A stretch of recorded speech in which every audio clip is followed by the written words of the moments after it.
Demain, 15 septembre 2018, c'est une journée spécialement dédiée pour l'environnement. C'est aujourd'hui donc le 15 septembre. Ce week-end est dédié dans 195 pays du monde. C'est dédié en tant que journée de l'environnement. Ils l'ont même appelé World Cleanup Day. En cette journée, il y a de par le monde des jeunes volontaires qui se sont soulevés, qui se sont donnés main dans la main pour nettoyer notre chère planète. Et ce mouvement a aussi été fait ici à La Réunion. Je ne sais pas si vous êtes au courant, bien sûr. Ce que je voudrais dire par là, le monde aujourd'hui se soucie du nettoyage de notre planète. Nous aussi, les partisans de Hussein ibn Ali, nous avons besoin de faire le nettoyage de notre nafs. Et le meilleur moment, la meilleure occasion pour nettoyer ce cœur, nettoyer ce nafs, c'est ces jours de Mahi Muharram. C'est pour cela que l'imam Al-Hussein ibn Ali, quand il sortit de Médine, qu'est-ce qu'il dit dans son testament? Le testament qu'il a écrit et qu'il a présenté à son frère, Mohammed ibn al-Hanafiya. Mohammed ibn Ali, il lui dit: oh mon frère, إنما خرجت لطلب الإصلاح في أمة جدي. Oh mon frère, je sors, je me soulève, je fais ce voyage. Pourquoi? Pour réformer la communauté de mon grand-père.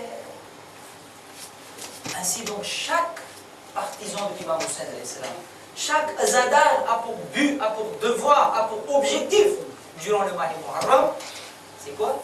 C'est de nettoyer son nafs. C'est de réformer sa façon de vivre. C'est de reculer un peu pour mieux sauter. Inch'Allah, nous allons mettre en œuvre, et je suis sûr que vous le mettez en œuvre depuis le premier Muharram, en écoutant les takrir et les discours de notre cher invité, Cheikh Mukhtar Habib Saheb. Inch'Allah, tous les soirs. Vous savez, la technique pour écouter un majlis, c'est quoi? Je vais vous dire quelque chose aujourd'hui. Quand vous entendez, vous écoutez un majlis, bon, il y a certaines catégories de personnes, ceux qui écoutent les majlis, il y a certaines catégories. Première catégorie, ils écoutent pour apprendre quelque chose. Deuxième catégorie, ils écoutent pour faire des critiques après. Ah, il y en a aussi des gens comme ça. Comment doit-on faire alors? Comment doit-on procéder? Quand vous écoutez quelque chose, vous analysez. Ah, je dis bien, je répète, vous analysez. Il ne faut pas tout prendre à yeux fermés. Non, il faut analyser. Qu'est-ce qu'il a dit le Maulana? Est-ce que ça me concerne ou pas? Si j'ai le défaut en moi, alhamdulillah, oh mon Dieu, tu m'as donné le tawfiq d'entendre, d'écouter ça, et à partir de demain, je vais faire des réformes dans ma vie. Si vous trouvez que le Maulana il a dit, ça ne me concerne pas, alhamdulillah, tant mieux pour vous. Tant mieux pour vous. Donc, Inch'Allah wa ta'ala, nous allons écouter les majlis de cette façon, Inch'Allah. Récitez-moi le salawat sur Muhammad wa ali Muhammad.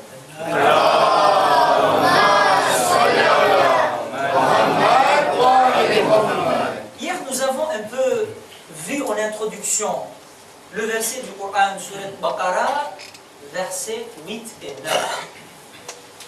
Juste en tant que rappel, on va essayer de voir ensemble le verset qui dit Bismillahirrahmanirrahim. وَمِنَ النَّاسِ مَنْ يَقُولُ آمَنَّا بِاللَّهِ وَبِالْيَوْمِ الْآخِرِ وَمَا هُمْ بِمُؤْمِنِينَ. Vous vous rappelez du verset?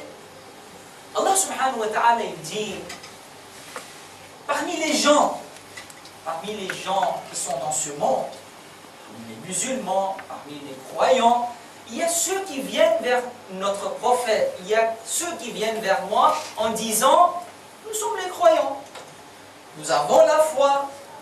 Et Allah subhanahu wa ta'ala, il dit, ils ne sont pas du tout croyants.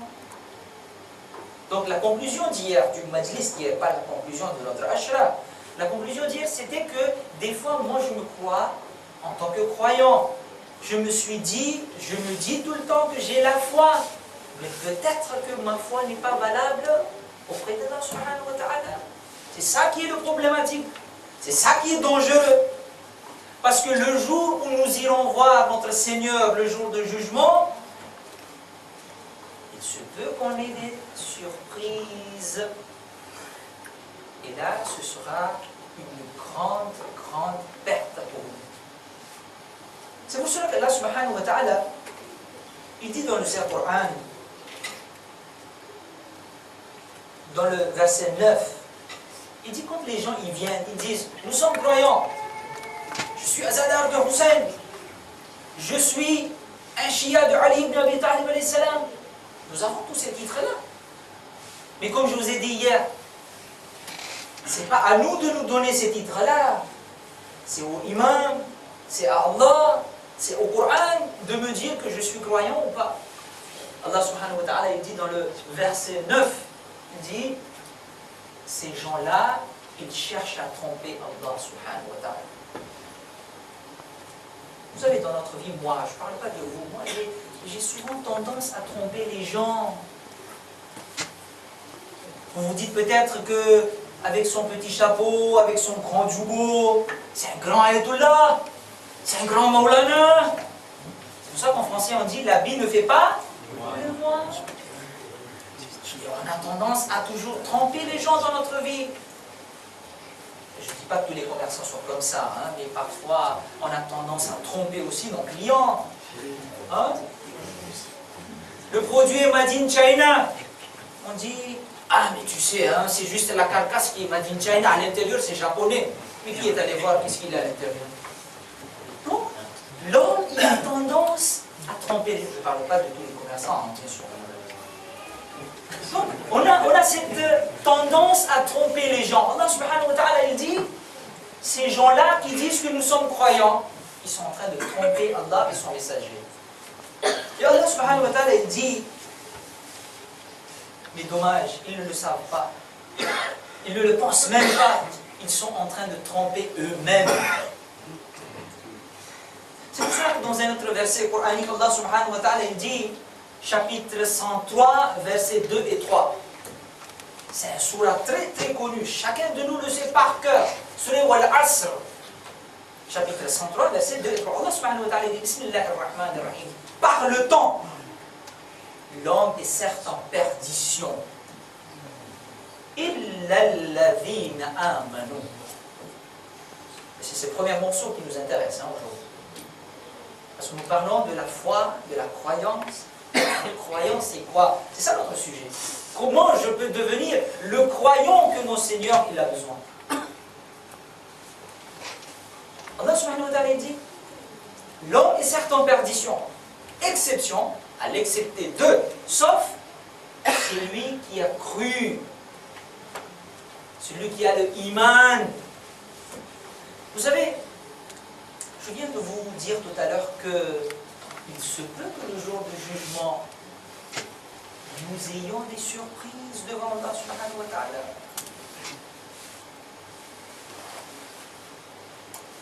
En citant l'exemple, là, le Coran il dit Innal insana lafi khusr. Khusr, en perdition. Vous allez dire la perte, faillite, ça c'est notre habitude. Hein. Aujourd'hui on est en bas, dans le commerce il y a toujours le côté en bas. C'est ça, hein, on dit. Tard. Des fois on a un problème financier, après quelques temps, alhamdulillah, après quelques temps il y a la crise, etc. La vie s'avance, comme ça. Donc, je vous donne un exemple très très concret qui pourrait nous expliquer ce que c'est ce khusr. Que veut dire khusran? Et le fait que il se peut que nous ayons des surprises le jour du jugement devant Allah subhanahu wa ta'ala. Prenons l'exemple, ici il fait très chaud, hein. On est à la Réunion, c'est l'été, il fait chaud.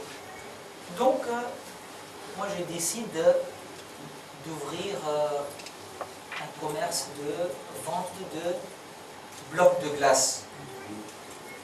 Mais crainte, hein, je n'ai pas l'intention d'ouvrir les magasins ici. C'est un exemple. Par contre, il y a un ami, un membre de la communauté, qui a envie d'ouvrir, disons, il veut faire la vente du bois. Comment on appelle ça? Ébénisterie, je crois. Je ne suis pas très fort en français, excusez-moi. Ébénisterie. Il prend du bois, il achète des planches, il fabrique des meubles. Et moi, qu'est-ce que j'ai acheté? Le matin, après le namaz et fajr, j'ai fait doua et fajr, namaz et fajr, j'ai listé tous les doigts qu'il fallait. Écoutez-moi bien. Comment l'homme, il va en perdition? J'ai tout fait, mon namaz, mon taqibat, mon tasbih, tout. Je suis sorti, je suis allé chez le grossiste qui vend des blocs de glace. Je ne sais pas s'il y en a chez vous, mais à Madagascar, souvent il y en a. À Marvoy, par exemple, il y en a. Des ventes de glace en blocs. Donc, à Majinga, oui. Donc, j'ai acheté ces blocs de glace. Là, j'ai pris une petite calèche. J'ai mis les blocs de glace dedans et je suis sorti à Saint-André pour vendre mes blocs de glace. Le deuxième monsieur, lui, il achetait les gros troncs d'arbres pour faire du bois, pour faire des planches. Lui aussi, il est sorti comme moi. Lui, il est devant, je ne suis pas derrière, mais je suis devant, il me suit. Bloc de glace, du bois, des planches. Jusqu'au soir. Lui non plus, il n'a trouvé aucun client. Moi non plus, je n'ai trouvé personne. Parce que tout le monde dit, ah, on n'a pas d'argent. Le résultat, qu'est-ce qui va aller? Vous voyez l'exemple? À 17h, ma calèche, ma voiture restera vide. Pourquoi? Parce que la glace a fondu. C'est devenu de l'eau. Tandis que l'autre frère, il n'a pas fait de vente. Et ses marchandises sont restées intactes. Donc Allah subhanahu wa ta'ala, il essaie de faire réveiller l'homme. Ô humain, réveille-toi. Ne te crois pas quelqu'un. Il se peut que le jour de Qayamat, quand tu vas venir devant moi, tu vas te dire que tu es le grand Maulana. Tu vas te dire que tu es le plus grand Ibadat Bouzar de toute la planète. Mais ce serait comme si, vous savez, on dit en français, un château de cartes. Vous avez déjà entendu? Il y a une carte qui bouge de la base, tout le château s'écroule. Donc il faut faire très très attention. Nous sommes croyants, nous nous disons croyants. Mais est-ce que Allah subhanahu wa ta'ala, il accepte cette foi-là? Qu'en est-il alors des vrais croyants? Comment je peux devenir vrai croyant? Et vous savez qu'est-ce qui va se passer? Quand nous deviendrons des vrais croyants comme il faut? Je vous invite, dernière ayat pour ce soir. Allah subhanahu wa ta'ala, il dit dans le Coran, Surah Al-Baqarah, ayat numéro 256. C'est un verset de Coran, le Ayatul Kursi. Allah subhanahu wa ta'ala dit, Allah waliyul ladhina amanu yukhrijuhum min ad-dhulumati ila an-nur. Allah subhanahu wa ta'ala dit, vous avez le ayat devant vous, Allah est le défenseur de ceux qui ont la foi, de ceux qui ont cru. Donc si je deviens un vrai croyant, comme Allah il le veut, Allah il deviendra mon protecteur. Allah il deviendra mon défenseur. Et puis après, si toute la planète entière devient contre moi, on dit en Gujarati, koi bal va kone mari sake. Vous avez l'avantage qu'un croyant pourrait avoir de la part de son Seigneur. Donc, Inch'Allah wa ta'ala, mais toujours est-il que la question reste toujours d'actualité. Comment je peux devenir un vrai croyant selon le Coran? Inch'Allah, rendez-vous demain. إن الله وملائكته يصلون على النبي يا أيها الذين آمنوا صلوا عليه وسلموا تسليما